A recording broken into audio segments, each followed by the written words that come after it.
નમસ્કાર ખેડૂત મિત્રો, આજે આપણે આવી ગયા છીએ મોરબી જિલ્લામાં, જ્યાં આપણે એક ખેડૂત મિત્ર છે કેશુભાઈ, એમણે સોયાબીનમાં સોનામહોર વેરાયટીનું વાવેતર કરેલું છે. તો આપણે એમનો અભિપ્રાય લઈ લઈએ અને બાકીના બીજા ખેડૂતો છે એના સેઢા પાડોશી છે જેમણે અન્ય વેરાયટીનું વાવેતર કરેલું છે, તો એમનો પણ અભિપ્રાય લઈ લઈએ કે એમને એની અન્ય વેરાયટીની સરખામણીમાં સોનામહોર વેરાયટી છે જે એ કેવી લાગી. સૌથી પહેલા તો તમે કહી દો, પછી બીજા ખેડૂત.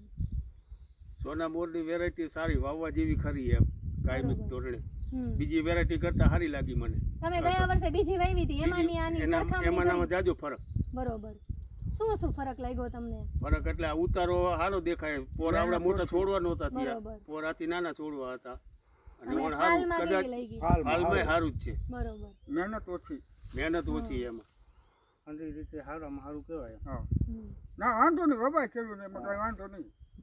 બધી માઇક લાઈન બોલજો તમને કઈ બીજી વેરાયટી વાવી છે તો તમે આ જોવો છો. એ ચીજ એ સારી છે બરોબર. અને ખેડૂત વાવવા વાંધો નહીં, ખેતરતા નથી, પાણી સહન કરી શકે એમ પાણીથી સહન, હા ઈ જેની ખાસિયત છે. ખાસિયત છે. બરોબર. સારામાં સારી કહેવાય આ વેરાયટી. હા, અને આ અમે બીજી વાવી એના કરતાંય સારી છે. બરોબર. તમે કઈ વાવેલી છે? અમે લૂજ દૂધ વાવેલી છે ચાલુ, બરાબર એટલે એના કરતા સારામાં સારી છે આ બરાબર. વેરાયટી. બરાબર. હાલમાં ઓલા સિંગુમાં અંધી રીતે સારામાં સારું કહેવાય. તમે આ સિંગ, આની ખાસિયત ઈ જ છે, પાણીથી સહનશીલ છે અને રોગ આની સિંગો રોગ ઝુમખામાં આવે છે તો શક્તિ સારી. હાલ ને બધું. પ્રતિકારક શક્તિ સારી છે અને આ સોનામુખ હોવાય ખરી. આપણે જોયું આ બાજુના પ્લોટ કરતા સારું દેખાણું, બરોબર. બીજા અન્ય વેરાયટી કરતા. વાવેતર કરવામાં વાંધો નહીં.